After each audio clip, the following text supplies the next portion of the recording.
তাই ক্ষীরচোর চুরি করে খেয়েছে, হ্যাঁ নুনি গোপা, হ্যাঁ মাখন চোর, ওরই নাম সব নাম, এক একটা লীলার ক্ষেত্রে এক একটা নাম হয়ে গেছে, তাই না? তো দামোদর হচ্ছে সেরকম একটি ভগবানের নাম, যে দামোদর মানে এটি একটি গভীর একটি আন্তরিকপূর্ণ লীলার মধ্য দিয়ে তিনি এটি প্রকাশ করছেন। হ্যাঁ, আন্তরিকপূর্ণ অত্যন্ত। তো দামোদর মাসটার কেন নাম হয়েছে সেটা শুনুন। দাম মানে দড়ি আর উদর মানে পেট। মা যশোদা গোপালকে ওই উদরে উটুফলের সাথে বেঁধেছে, তাই এই মাসের নাম হলো দামোদর। এই লীলাটি সম্পন্ন হয়েছিল কালী পূজার দিন, কালী পূজার দিন সংগঠিত হয়েছিল। কেন না, তার একটি বিশেষ উদ্দেশ্য ছিল। ভগবান যা করে তার পিছনে অনেক কারণ থাকে, একটা আধটা থাকে না। কেননা তার একদিন পরেই গিরিরাজের পূজা, গিরিরাজ বলছি তখন ইন্দ্রদেবের পূজা, তখন গিরিরাজের পুজো হয় না, হবে আর শুরু হবে। তো তার একদিন পরেই ইন্দ্রদেবের পূজা আছে। তো কৃষ্ণ কি জানেন না যে তাকে জানাতে হবে, তাকে বলতে হবে, সেটা আগে ভাগেই সবই জানে। আর ক্ষেত্র রচনা করে কি করে এমন একটা কাণ্ড ঘটাতে হবে যাতে ওই ইন্দ্রের পূজাটা বন্ধ করে। সাধারণভাবে বললে তো হবে না, একটা ওই দুধের মতো শিশু কি বলে দিবে আর সবাই শুনে নিবে, তা তো হবে না। তার জন্য তো কিছু করার দরকার আছে। হ্যাঁ, ঠিক না? যেন আপনারা ডেকেছেন বা আমি এসেছি, একদিনের পরিচয়টা আসছি না, আর একদিনের পরিচয় আমাকে কেউ ডাকে নাই। তারা কিছু তত্ত্ব জেনেছে, কিছু বুঝেছে, ভালো মন্দ যাই হোক, ঠিক কিনা ভুল বলছি? হঠাৎ করে একজন চলে এলো আর বসে গেল, না এটা কখনোই হয় না। তা কৃষ্ণ দেখছে না ওইরকম হয় না, ওরকম ভাবে হবে না কখনো। তা আমাকে কি করতে হবে? এমন কিছু করব যার দ্বারা ওইটাও সফল হয়, তাই না? এটা আমার পূর্ব প্রস্তুতি। এটা তো কি করবে? সুযোগ খুঁজে বেড়াচ্ছে, তাই না? তো দামোদর মাসটা বোঝা গেল কেন দামোদর মাস নাম হয়েছে এই মাসে। আর এই জন্য কৃষ্ণকে দামোদর কৃষ্ণ বলা হয়, রাধা দামোদর। হ্যাঁ, রাধা দামোদর। তখন সেই সুযোগটি কি হবে? ভাগবতে রয়েছে, পড়বেন এই দশম স্কন্ধে, একদা গৃহ দাস শিশু। হ্যাঁ, ওই যে কোনো একদিন মানে ওই কালী পূজার আগের দিন। হ্যাঁ, কি হয়েছে না, নন্দ মহারাজের যত সব দাস দাসীদের ছিল তার অধিকাংশ ছুটি নিয়ে ঘর চলে গেছে। ভাইফোঁটা দিবে, পুজো, কত গেছে দুর্গা পূজায়, কত যাবে কালী পূজায়। হ্যাঁ, আর যারা থেকে গেছে নন্দ মহারাজ আবার তাদেরকে নিয়ে চলে গেছে ইন্দ্র পূজার জোগাড় করতে। সেখানে পরিষ্কার করতে হবে, এত উন্নয়ন তৈরি করা, একদিন বাদে পরীক্ষা, হাজার হাজার মানুষ সেখানে সব, হ্যাঁ, খাওয়া দাওয়া হয়, কত চুলা তৈরি করতে হবে, কত কাঠ জোড়া আছে, কত জায়গা পরিষ্কার আছে, কত সাধন করা আছে, একদিনে তো হবে না। সুতরাং ঘরে কেউই নাই নন্দ মহারানী আর কৃষ্ণ ছাড়া।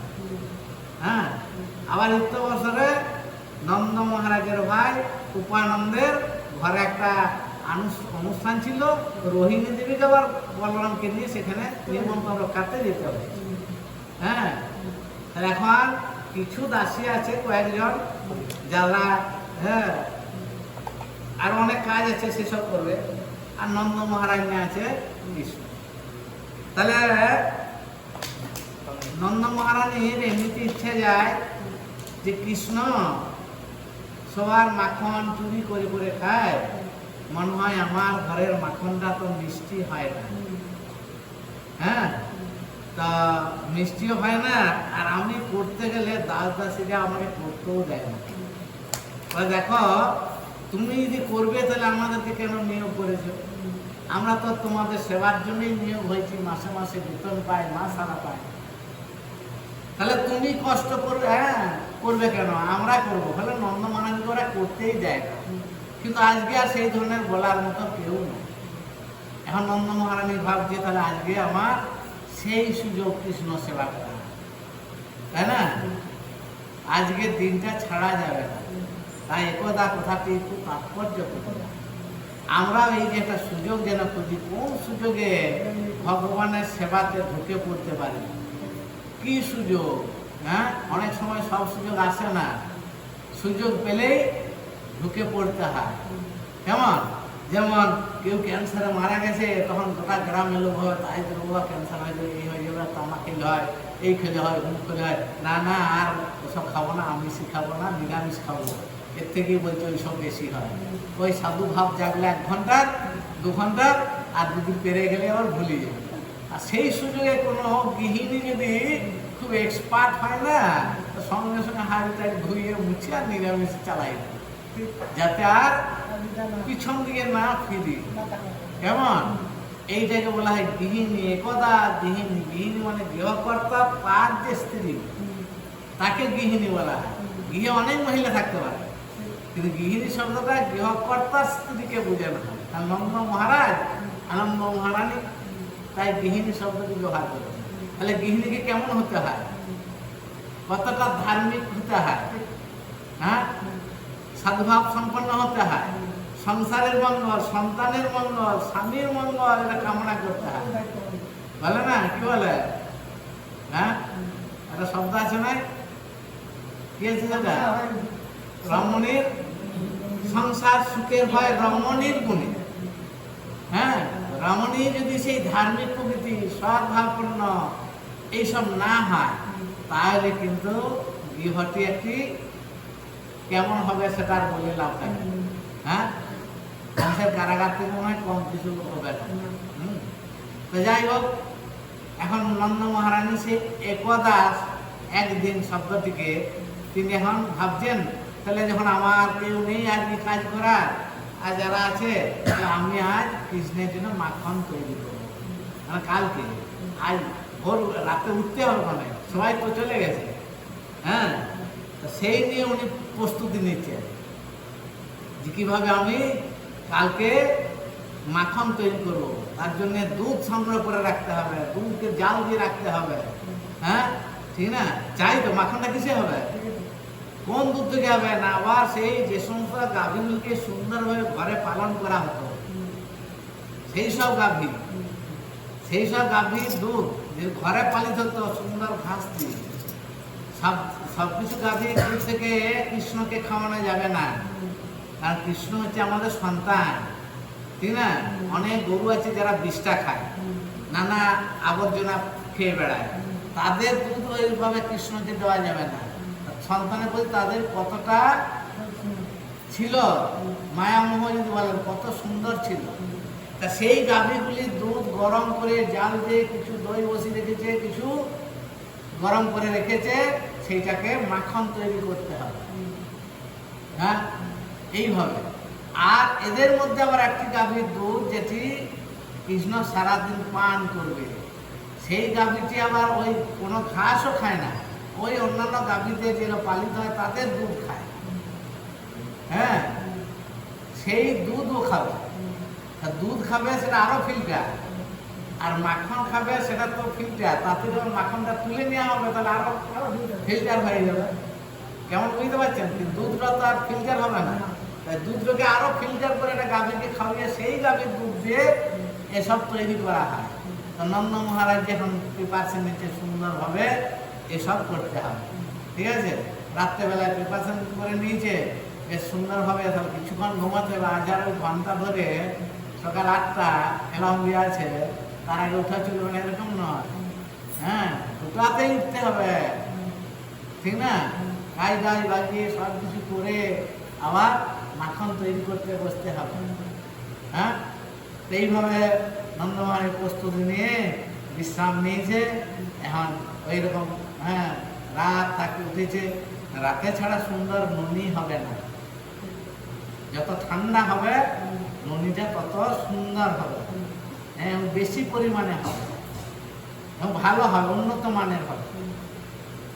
তো উন্নত মানের করতে গেলে সবকিছুই একটা সময় সূচি আছে, নাইলে হবে না।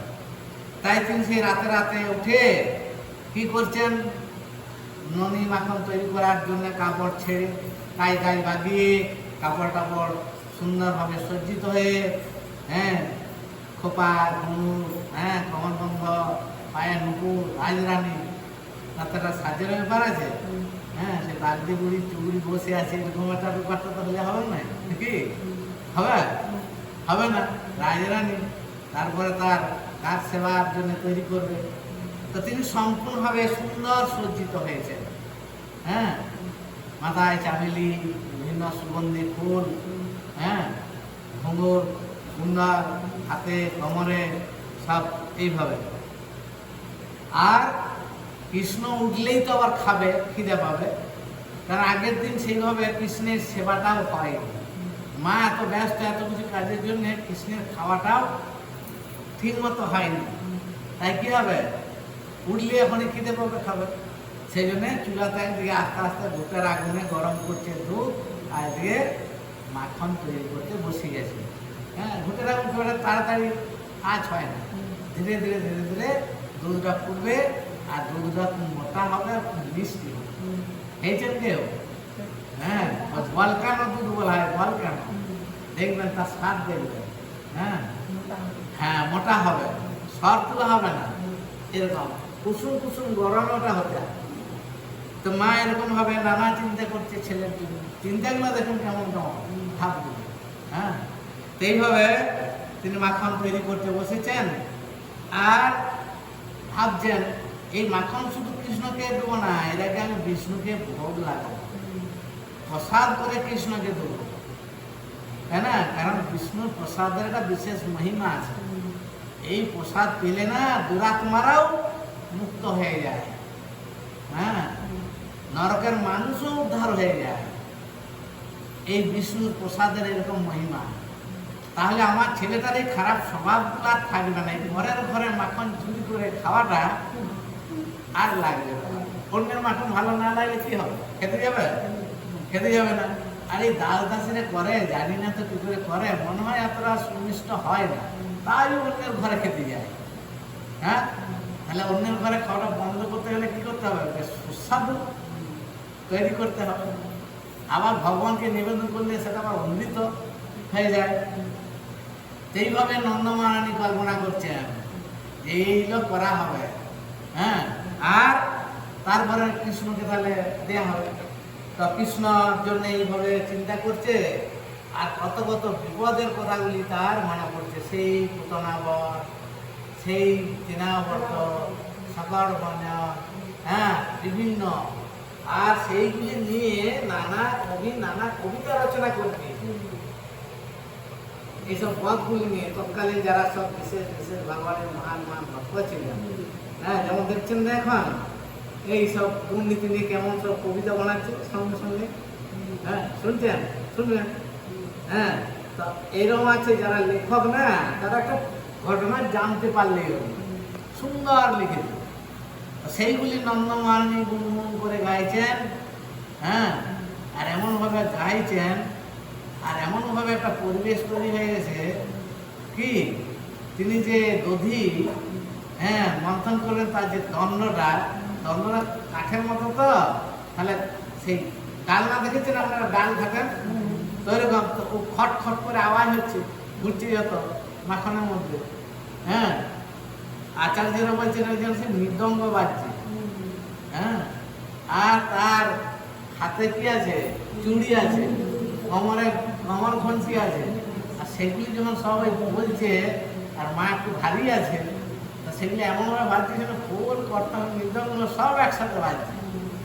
হ্যাঁ, তার এই গানের সাথে যেন সুন্দরভাবে সবাই তাল মিলিয়ে এটি তৈরি করছে। এবং মধুরভাবে যখন কোনো কৃষ্ণের আরাধনা হবে, তখন কৃষ্ণ কি করে ঘুমাই থাকতে পারবো? হ্যাঁ, তাই না? বলছে তো কাকে, নারদকে। ভগবান বলছেন নহম তিষ্ঠামি বৈকুণ্ঠে যোগী নাম হৃদয় শুভা যত্র কান্তি মদভক্ত তত্ত্ব তিষ্ঠামি নারদ। হে নারদ, আমি বৈকুণ্ঠ থাকি না, আমি যোগীদের হৃদয়েও থাকি না। আমার ভক্তরা যেখানে আমার গুণকীর্তন করে, আমি সেখানে থাকি। এখন যেখানে এত সুন্দর পরিবেশে গুণকীর্তন চলছে, কৃষ্ণ কি করে ওই গভীর নিদ্রায় কুম্ভকর্ণের মতো ঘুমোতে পারবে? তাই না? ঘুমোতে পারবে না। হ্যাঁ, তাই কৃষ্ণ কি করেছে, ঘুম ভেঙে গেছে। ঘুম ভেঙে গেছে, আর মাকে তো দেখতে পাচ্ছে না, তাই না? মাকে দেখতে পাচ্ছে না, এদিকে রাগ মানে একদম রাগ হচ্ছে, ঠোঁট একদম লাল হয়ে গেছে। হ্যাঁ, কি করা যাবে? হ্যাঁ, এখন ঠোঁট লাল হয়ে গেছে, কিন্তু এই রজগুণ তার সপ্তগুণকে শুদ্ধ সত্যে পৌঁছানো যাবে না। তাই বলছেন যে দাঁত থেকে এখন আছে কোথায় কৃষ্ণ? ঘুমাচ্ছে তো খাটের উপরে, নামতে হবে। শিশুরা নামটা কি করে দেখেছেন? নামতে শিশুদের হামাগুড়ি দিয়ে বিছানা দিয়ে নামতে দেখেছেন? কেমন ভাবে ধরবে, পা ধরে করবে, আর তখন অটোমেটিক হবে ঠোঁটটা কিন্তু দাঁত দিয়ে দেওয়া যাবে। দাঁত কি সাদা, ঠোঁটটা কি ছিল লাল। হ্যাঁ, সপ্তগুণ দিয়ে রজগুণকে দেবে ধরেছে, তাহলে কি হবে? আর রজগুণ থাকবে? আর রজগুণ থাকবে না। হ্যাঁ, তাই এখন তার রাগ চলে গেছে, এখন গুটি গুটি করে নেমে বেরোচ্ছে, আর দেখছে উঠোনে মা বসে আছে। হ্যাঁ, তো ঠিক আছে, গুটি গুটি পায়ে এসে মায়ের কাছে চলে এসেছে। হ্যাঁ, মাকে দেখতে পেলে ছেলেদের আর কোনো রাগ ডাগ ওসব আর থাকে না। হ্যাঁ, এখন ভাবে পৌঁছে গেলেই কিছু না কিছু হবে। তো এই ঘুম ভাঙা নিয়ে বলা যায় আচার্য বলা যে এই ভোর, এটি হচ্ছে ব্রহ্ম মুহূর্ত বলা হয়। এই সময় যে কোনো জিনিসই ভালো হয়, যা কিছু হয়, তাই উঠতে হলে ব্রহ্ম মুহূর্তে ওঠার চেষ্টা করাটা ভালো। সেই শিক্ষা ভগবান দিচ্ছে। ব্রহ্ম মুহূর্ত হয়ে গেছে, এখন আর শুয়ে থাকাটা ঠিক না। যেভাবে মায়ের কাছে এসেছে, আর মায়ের কাছে এসেই এক হাতে দণ্ডটা ধরেছে, মাখন যেটা দণ্ড, হ্যাঁ, আর এরকম করে পাটি দিয়ে মায়ের গলাটি ধরেছে। এখন তুমি আমাকে দুধ দাও, আর কোনো কষ্ট নেই। এদিকে মা যে এতক্ষণ ধরে মধুর লীলা আস্বাদন করছেন, বাৎসল্য প্রেমে এমনিতেই তার কঞ্জুগল কৃষ্ণ সেবার জন্য একদম ঝরে পড়েছে। তারা বাৎসল্য প্রেমে একদম হাবুডুবু। তো মাও এই সময় ভাবছে যে এখন কৃষ্ণ এলেই আমার এই অসুবিধাটা থেকে মুক্ত হতে পারবে। কৃষ্ণ এসে গেছে, এখন মা ওইসব বলছে না, ছেলের কত শক্তি হয়েছে দেখো, আমার দণ্ডটা ধরে দিয়েছে। কৃষ্ণ এখন আর বোকা নাই, তার বুদ্ধি কত। হ্যাঁ, আবার এক পায়ে, হ্যাঁ, এরকম বসেছে, সোজা তো বসতে পারবে না, মোটা সোটা মানুষ একটু পা কেউ বসেছে পিছনে পা মায়েরা এরকম করে বসে, বেশ সুন্দর করে আরাম হয়। তো যাই হোক, কৃষ্ণ ধরেছে, এদিকে বসেছে, মা দেখছে কৃষ্ণর বুদ্ধিও আছে যে আমার কাজ কি করে বন্ধ করতে হবে। হ্যাঁ, তাই যখন কি কৃষ্ণ প্রেমের আস্বাদন পাবে না, তখন এই জড় কর্ম, জড় বিষয়গুলো তার কাছে আর প্রাধান্য এতটা পাবে না, গুরুত্ব থাকবে না। এইরকম সব তুচ্ছ, এর পিছনে এত সময় নষ্ট করার দরকার নেই। কৃষ্ণ যেন সেটাই বোঝাতে চাই যে আমি যখন এসে গেছি, তখন তোমার আর অত সব করার কি দরকার? কিছু দরকার আছে? এখন তুমি আমাকে দুধ খাও, ঠিক না? আর আমি যে খাবো তা তোমার কাছে সব আছে। হ্যাঁ, আর কি দরকার? বিষয়টা এরকম। তা কৃষ্ণ কেমন দুধ খাওয়ানো ছাড়া মায়ের আর কোনো উপায়ই নাই।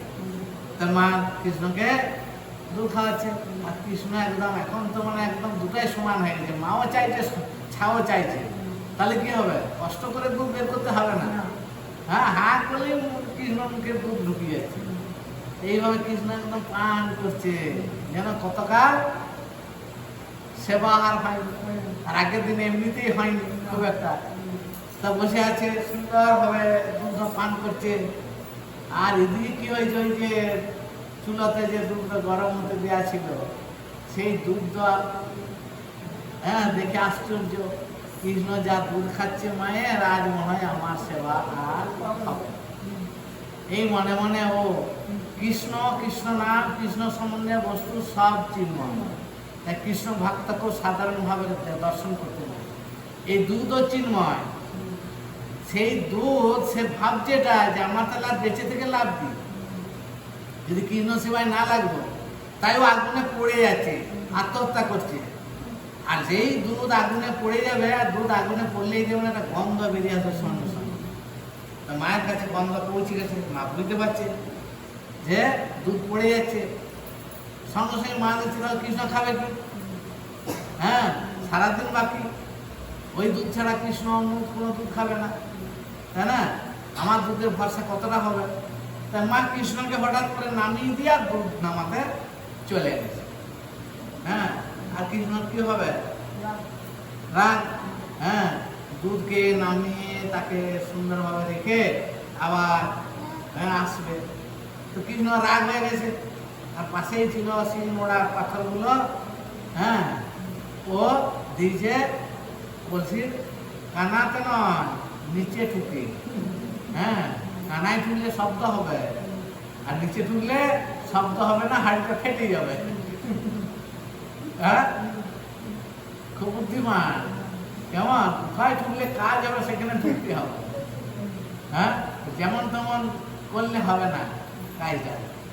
তাই ওই কলসিগুলোর নিচে ঠুকে দিয়েছে। আর সব মাখন এমনিতেই তো মাখন অত্যন্ত পাতলা নরম, হ্যাঁ, বেরিয়ে গেছে, পড়ে গেছে। হ্যাঁ, এইসব দেখে কৃষ্ণ এখন ভয় পেয়ে গেছে। কি হবে এবারে? তাই না? ভয় পেয়েছে কি না? ভয় পেয়েছে। ক্ষতি হলে ভয় হবে। তো কৃষ্ণর ভয় হয়ে গেছে। এখন সে চাইছে যে এখান থেকে সরে পড়তে হবে। হ্যাঁ, নাহলে গতি খারাপ আছে। কি তো দেখবেন আমরা যখন কোনো খারাপ কিছু করি তখন আমাদের মনে ভয় হয়। হ্যাঁ, কারোর সাথে কোনো মিথ্যা কথা বা কোনো অনেক রকমের আমরা খারাপ কর্ম করে থাকি, কিন্তু তার অন্তরে দেখবেন একটা ভয় সৃষ্টি হয়। তাহলে কী করলে এটা, এই পয়সা চুরি, গয়না চুরি, চাউদার চুরি অনেকের একটা অভ্যাসের মতো থেকে যায়। কিন্তু পরক্ষণে সে সেটি খুব কষ্ট পায়। সে না ফিরিয়ে দিতে পারে, আর না সেটিকে রাখতে পারে, আর না মনের থেকে শান্তি লাভ করে। হ্যাঁ, দুম সমস্যায় পড়ে যায় আর ভীত হয়ে পড়ে দিনকে দিন। তো কৃষ্ণ এখানে এরকম এটা দেখাচ্ছেন যে অনেক ক্ষয়ক্ষতি হয়ে গেছে। তাহলে কৃষ্ণ এখন সেখান থেকে গুটি গুটি পায়ে লুকিয়ে যেতে চাইছে। আর নন্দ মহারানী অনেক ঘরের মধ্যে লুকিয়ে যেতে চাইছে। তো চলেও গেছে। হ্যাঁ, আর উদুখলের উপরে সে তাতেও নিস্তার নাই। উদুখলের উপরে কি হয়, ওই আরো মাখন রাখা আছে আর কি, যেগুলো তৈরি করেছে শিখাতে। তো শিখাতে নদী রাখা আছে। তো শিখা ছবিগুলো দেখবেন আছে, শিখা থেকে সেই ননি মাখনগুলো নিয়ে আর এই যে বান্দরগুলো সব বসে আছে, বান্দরগুলোকে আবার খাওয়াচ্ছে, ফেলছে, নষ্ট করছে। তাহলে মায়ের কেমন মনে হবে? মায়ের রাগ হবে। সেই জন্য মায়ের লাঠি হাতে নিয়ে চুপি চুপি পায়ে হেঁটে হেঁটে আসছে। দেখছে ছেলেটা কোথায়, দেখছে শিকার মধ্যে আছে। হ্যাঁ, যেই দেখেছে মা, সে চুপ করে নেমে দেখুন পিলের পাশে আড়ালে লুকিয়ে এখন ওইখান থেকে বেরিয়ে চলে যাবে সিঁড়ি দিয়ে। হ্যাঁ, প্ল্যান করছে যে মা লাঠি নিয়ে এসেছে, যে ধরে তাহলে কি হবে, মারবে। হ্যাঁ, আর এই ভয়ে ও আপনার সেখান থেকে লাফ দিয়ে নেমে, ও দুখাল থেকে লাফ দিয়ে নেমে আর ছুটে চলে যাচ্ছে। মাও এখন কি করবে? হ্যাঁ, এক বান্দরগুলোকে খাওয়াচ্ছে। কতটা খারাপ! আমরা কি বলি, মানুষকে তো কেউ খেত, তা ঠিক আছে, ওই বান্দর ছাগল গরু খাওয়ালে কি হবে? আমার মনে করি বেকার, এগুলোর কোনো হয় না। কিন্তু আমরা একবারও কি জানি যে গাভী মাতার দুধ খেয়ে আমরা বড় হচ্ছি, গাভীকে সেবা করা দরকার। হ্যাঁ, সমাজে কত প্রাণী রয়েছে, তারা আমাদের কতভাবে কি করছে। কুকুর আমাদের বহু ভক্ত বলা হয়, রাত্রেবেলায় পাহারা দিচ্ছে। হ্যাঁ, আর অনেক প্রাণী আছে যারা মৃত দেহ পচাগুলোকে খেয়ে খেয়ে পরিবেশকে শুদ্ধ রাখছে। আমরা তাদেরকে কুনজরে দেখছি, কিন্তু তাদের উপকারের কথাটা আমরা স্বীকার করি। আপনি যা ফেলে দেবেন ঠিক খেয়ে পরিষ্কার করবেন। হ্যাঁ, ঠিক না? তো ভগবান বান্দরকে খাওয়াচ্ছে। বান্দরকে খাওয়ানোর পিছনে তার কারণ রয়েছে যে রামলীলায় তিনি হনুমানদের নিয়ে, বান্দরদের নিয়ে লঙ্কা অভিযান করেছিলেন এবং সীতামাকে উদ্ধার করেছিলেন, তাই না? সীতা ঠাকুরানীকে। তো সেই সময় বানরাই ছিল তার একমাত্র সঙ্গী। কিন্তু তাদেরকে সেভাবে সেবা দিতে পারেন। দুটো অর্থ। রামচন্দ্র দেখেছিলেন কেন যেতে হলো বনবাসে, ইচ্ছায় আসেনি, কারো অনুপ্রেরণায়। তাই একদিক থেকে আচার্যদের নিজের শোনা যায়, বলছেন এই মানুষের মতো বেঈমান আর কেউ নাই, এত ঈর্ষান্বিত প্রাণী আর কেউ নেই, এত খল চরিত্রের মানুষ কেউ নেই। তখনই বলবে তুমি আমার আপন, আর তখনই পিছন থেকে ছুরি মেরে দিবে। হ্যাঁ, তুমি যাকে বিশ্বাস করবে মিত্র দেখবে তার হাতেই লেখা আছে। এই হলো মানুষের চরিত্র। তাই জন্য ভগবান দেখলেন যে এই মানুষকে নিয়ে আর আমি সীতা ধারে যাব না, তাদের সাথে বন্ধু করবো, ওই বানর সুগ্রীবের সাথে বন্ধু করে আমি লঙ্কা অভিযান করবো। কেন না, এই সুগ্রীবেরা অত্যন্ত বলবান বীর, আর রাবণের শত্রু বলে। রাবণকে বধ করার এরাই হলো উত্তম। এদেরকে নিয়ে করতে হবে। দুটা দিক, মানুষ হিসেবে আমরা মানুষ, অতএব মানুষ এমনই কাজ করে ভগবান এখনকে জানে না, যাকে তাকে ভগবান ভেবে আর একদম বসিয়ে রাখছে, তাই না?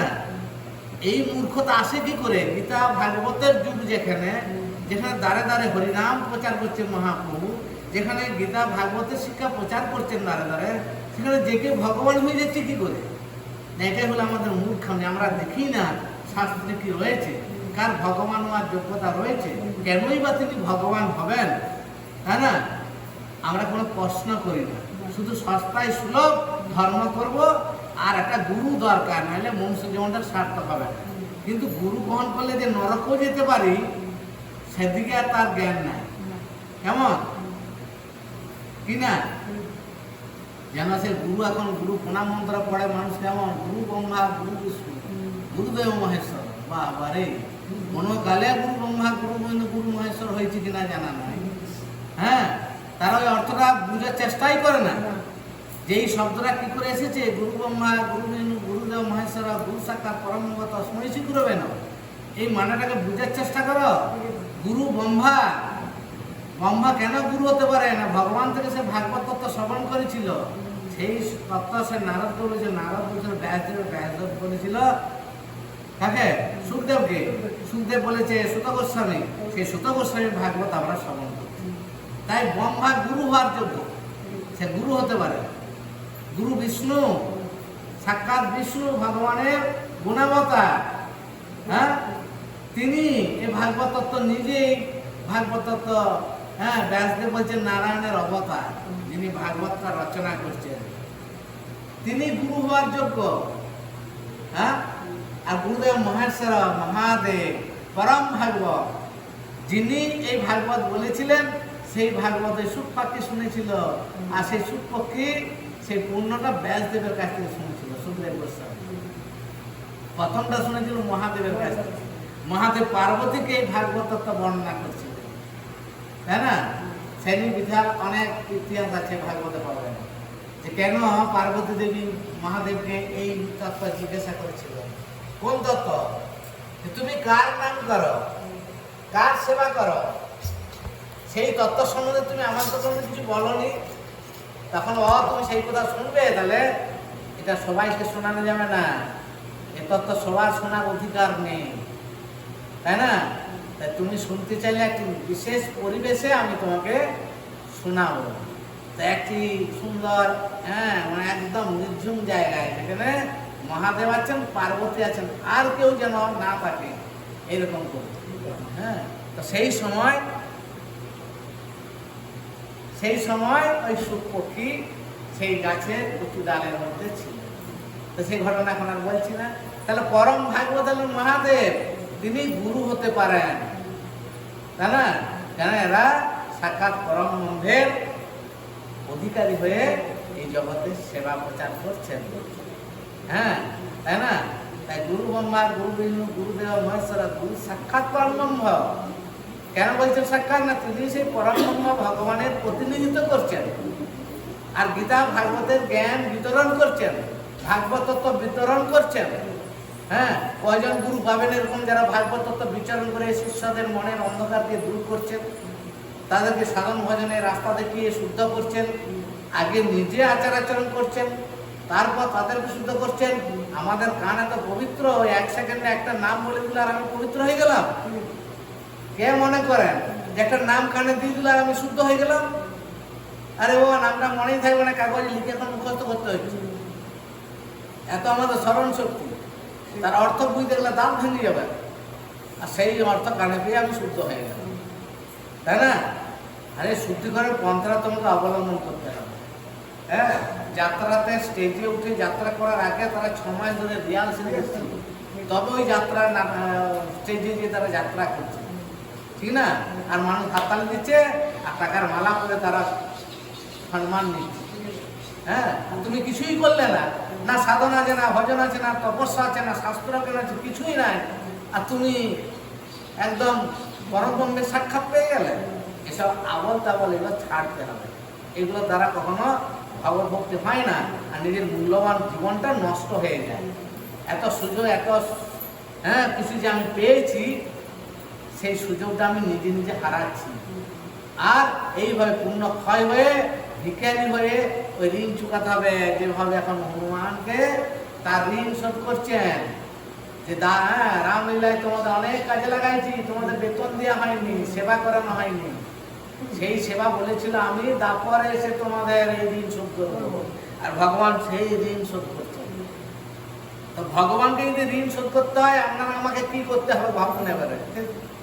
হ্যাঁ, কুলুর বলদ হয়ে লাঠি খেয়ে ঘুরতে হবে বনমন করে। হ্যাঁ, আর এক মুঠো ফল দিয়ে দেবে, কি আর বলে টানো, ঘুরো ঘুরো, ঘুরতেই থাকো ঘুরতেই থাকো। হ্যাঁ, চোখ পায়রা একদম ভর্তি হয়ে যাবে, ঠিক না? উপায় নাই, ঘুরতেই হবে। এরকম ভাবে চাইছো তুমি, অতএব খোঁজার চেষ্টা করো, লীলাকে দর্শন করো। সেই ভগবান হনুমানদের ঋণ চুকাচ্ছেন, তাদের কথা দিয়েছিলেন, সেই কথার খেলাপি করছেন না, বেঈমানি করছেন না, তাই না? তিনি মনে আছে তার লীলা পরিবর্তন করেছে, কিন্তু তিনি তার ভাবের পরিবর্তন করেননি। হ্যাঁ, তাই সেই ঋণ পরিশোধ করছেন। এটা মা অন্যভাবে দর্শন করছে। মায়ের দৃষ্টি আর কৃষ্ণ দৃষ্টি একরকম হবে, আমাদের দৃষ্টি কৃষ্ণের দৃষ্টি একরকম হবে? হবে না। মা দেখছে আমার ছেলেটা বান্দরের সঙ্গ করে করে এরকম বান্দরই হয়ে গেছে। তাহলে বান্দর হলে কি করতে হবে? একে শাসন করা দরকার, তাই না? কি তাই শাসন করতে হবে। বৃন্দাবনের বান্দরগুলো ট্রেনিং দেওয়া দেখবে, আপনি চশমা পরে যাবেন, চশমাটা খুলে নিয়ে উঠে যাবে। এখন দেন 2-4 প্যাকেট বিস্কুট ফিস্কুট দেন, কিছু দিবেন, চশমাটা আপনাকে ফেলে দিবেন। কেমন বুদ্ধিমান দেখবেন বৃন্দাবনে যে বান্দরগুলো কত বুদ্ধিমান। আপনার কাছে কি করে পয়সা আদায় করতে হয় ওরা সুন্দর কৌশল অবলম্বন করে দিবে। আর নয় হাতে কিছু যাচ্ছে, হাতে কেড়ে দিচ্ছে, আর যেই দিয়ে দিবেন ওটি ফেলে দেবেন। কেমন নিয়ে পালাবে না, কেন ওটা তো আর পেট ভরবে না, তুমি কি করবে? হ্যাঁ, কেমন বুদ্ধিমান, কৃষ্ণের আশীর্বাদ দেওয়া আছে সব। হ্যাঁ, এইভাবে মা একটা লাঠি নিয়ে ছুটছে, কৃষ্ণ এখন ছুটছে। হ্যাঁ, ছুটতে ছুটতে উঠোনের মধ্যে দিয়ে যাবে, এইরকম ছুটছে। দেখুন কেমন ছবিতে করা আছে, কৃষ্ণ ছুটছে, আর পিছন দিকে যেই তাকাতে গেছে মা সেই ধরে ধরে কেমন উঠোনে ধরে, দেখুন উঠোনে বেরিয়ে যেতে চাইছে। কেন বেরিয়ে যেতে চাইছে? হ্যাঁ, কৃষ্ণ মা এখন ধরলে যা মারবে না, আর ঘরে তো কেউ নাই, ঘরে তো থাকা, কে আমাকে দেখবে, কে মাকে আটকাবে? কিন্তু আমি বাইরে চলে যাই, মা সবার সামনে আমাকে মারতে পারবে না। বহুত বুদ্ধিমান, ঠিক আছে? মার খাওয়া বাঁচাতে হবে, যা ক্ষতি করেছি এখন পিঠ বাঁচাতে হবে। পিঠ বাঁচাতে গেলে আবার কৌশল অবলম্বন করতে হবে, সেই জন্যই বাইরে চলে যাচ্ছে। হ্যাঁ, আর মা যে ধরেছে তার সেই চোখ একদম কি হয়ে গেছে, রাগে। হ্যাঁ, কন্দন করছে আর উপরে কাঁদছে, এসব করছে। মাও ভয় পেয়ে গেছে, তো লাঠিটা নামিয়ে দিবে পাশে। লাঠিটা নামিয়ে দিয়ে ঠিক আছে তোকে মারবো না, তবে ছাড়বো না। হ্যাঁ, তোকে কি করবো না, তোকে বেঁধে রাখতে হবে, আমার অনেক কাজ আছে। আর তোর পিছনে এরকম করে সময় নষ্ট করলে হবে না। এতে তো অনেকটা সময় চলেই গেল, এক বেলা সময় চলে গেছে। এই দেখুন এবার কি হবে, ধরেছে তো। ধরার পর কি করছে? বাঁধবে, বেঁধে রাখবে।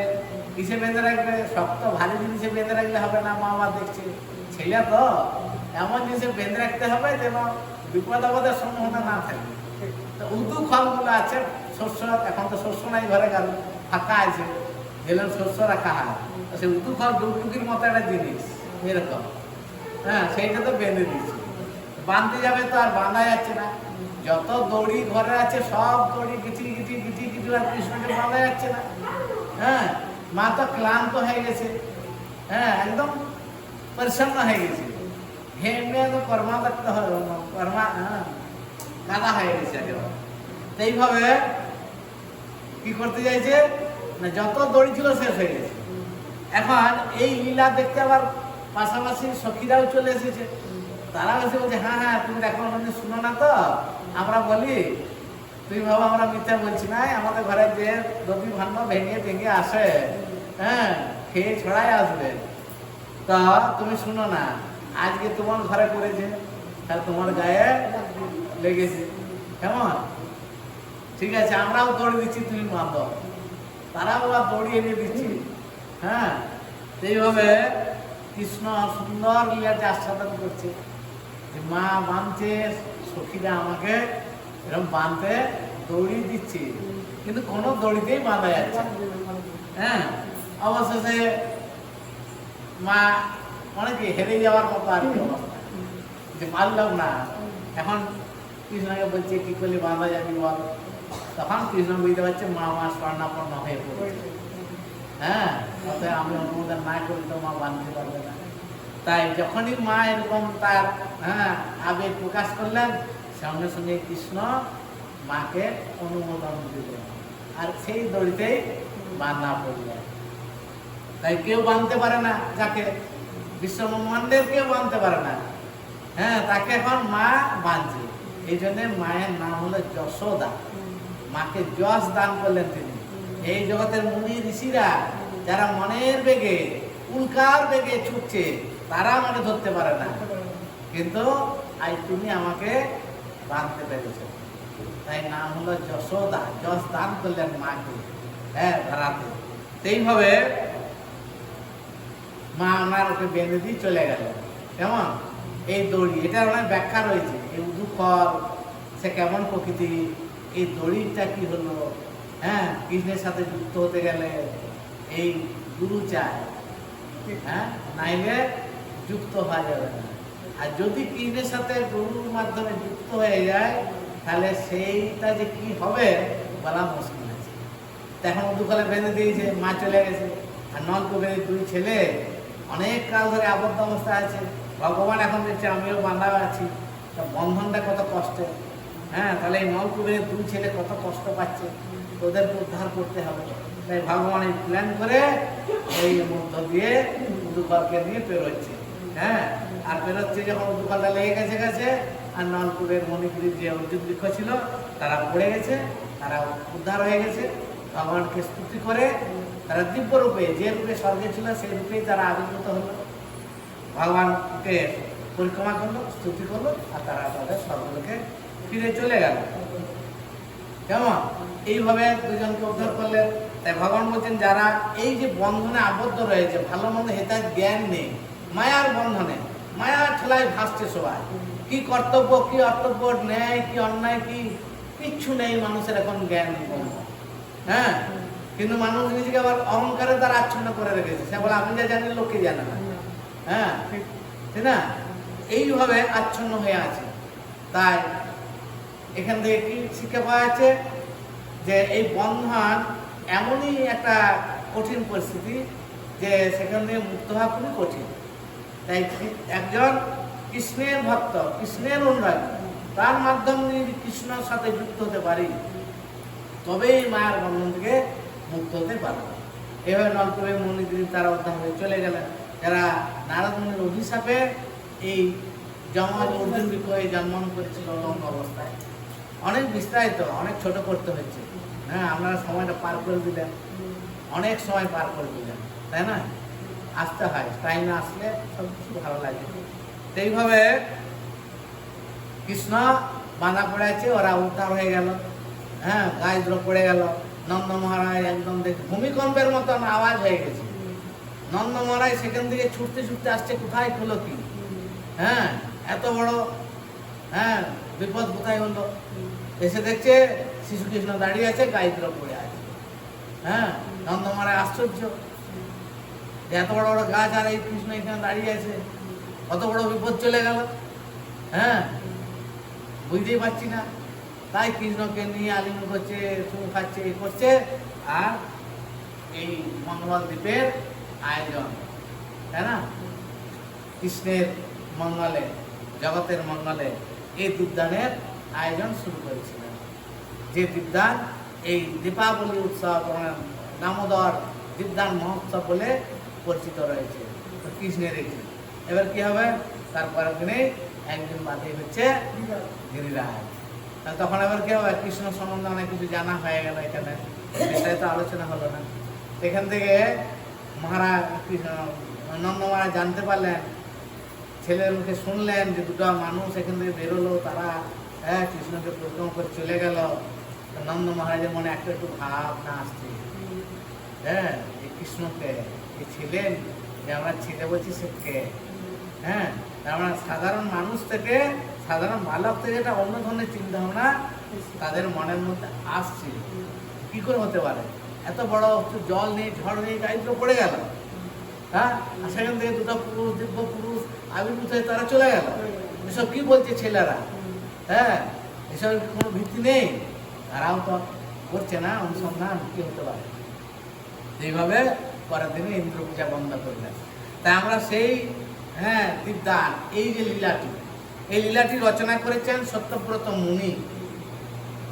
সত্যব্রত মুনি, যিনি সত্যব্রত, তার জীবনে কোনো মিথ্যার আয়োজনের প্রশ্নই নেই, হ্যাঁ না, যে সব সময় সত্য কথা ছাড়া বলেন না, এই জন্য সত্যব্রত মুনি।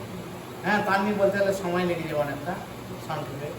তাই এই সত্যব্রত মুনি এই লীলাটি দর্শন করে রচনা করেছেন দামোদর অষ্টকম, তাই না। আর এই দামোদর অষ্টকম শ্রবণের মাহাত্ম্য কি, সেটি সত্যভামা, যিনি দ্বারকার একজন অন্যতম মহিষীদের মধ্যে মহিষী, তিনি কৃষ্ণকে জিজ্ঞাসা করছেন যে আমার এত সৌভাগ্য হলো কি করে তোমাকে প্রতিরূপে পাওয়া, বা আমার এই যৌবন কখনো মেলান হয় না, হ্যাঁ এই যে একটা দিব্য, সেটা কি করে লাভ হলো। তখন ভগবান বলছেন কার্তিক মাসের এই দামোদর অষ্টকম তুমি পাঠ করেছিলে, যে দামোদর অষ্টকমের সৌভাগ্যের ফলে আজ তুমি দ্বারকার মহিষী এবং চির যৌবন প্রাপ্ত, তার রূপ কখনো মেলান হয় না, এরকম একটা দিব্য শরীর সে প্রাপ্ত হয়েছে। তাই এই দামোদর অষ্টকম বা দামোদর মাসের যে তপস্যা, এর যে কি ফল তা বর্ণনা করা যাবে না। তাই কমসে কম যারা পারি না 12 মাস, তারা এই যে একটা মাস একটু নিরামিষ আহার করে ভগবানকে সকালবেলায় তুলসীর সেবা করে, তুলসীর পরিক্রমা করে, জলদান করে, একটু ভগবানকে তুলসী অর্পণ করে, সারা দিনের মধ্যে একটা প্রদীপ নিবেদন করে, আর একটু ভগবানের প্রসাদ যদি একটা মাস খেতে পারে, তাহলে মনে হয় তাদের নরক যাত্রা দূরে থাক, স্বর্গ পর্যন্ত তাদেরকে রাখতে ভয় করে, তাই না।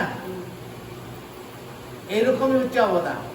তো আমরা এই একটা মাস, একটা দিনও ভগবানের কথার জন্য সংকল্প নিতে পারি।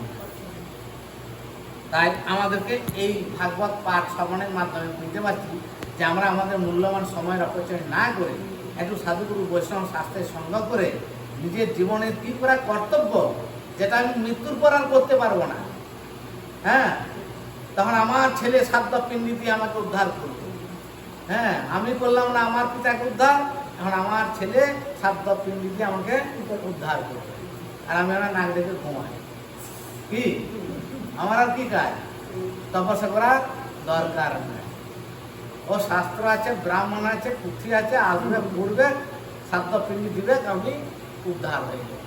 বেঁচে থাকতে এত ছেড়ে লাভটা কি, হ্যাঁ কি আবল তাবল চিন্তা মনে মাথার মধ্যে বাসা বেঁধে আছে, যেন খেতে পড়তে মাখতে এই জগতে জন্মগ্রহণ করেছে, হ্যাঁ কিছু ধরে মেরে খেয়ে দিই কিনা।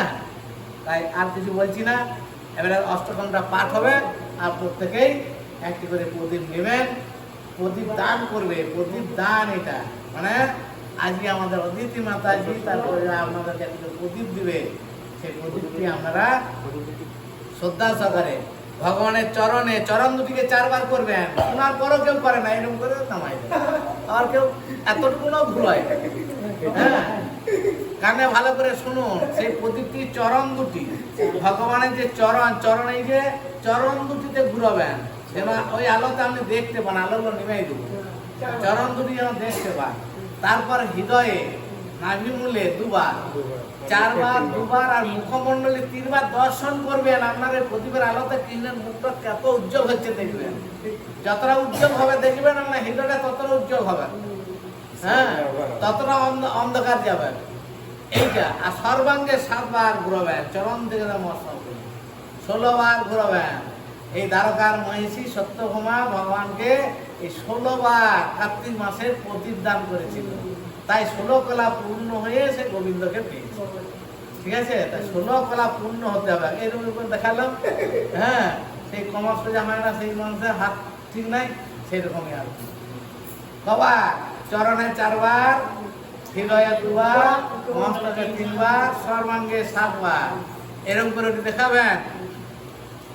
তারপরে পাশে মহাপুর রয়েছে, যিনি কৃষ্ণ থেকে অভিন্ন, তাই না, দেখাবেন দামোদর। তারপর ভাগবত রেখে দিয়েছি, ভাগবত ভগবানের স্বয়ং অবতার, বাংময় অবতার, যা বললাম তাই গ্রন্থের মধ্যে লেখা আছে। হ্যাঁ, আর সাধন করতে গেলে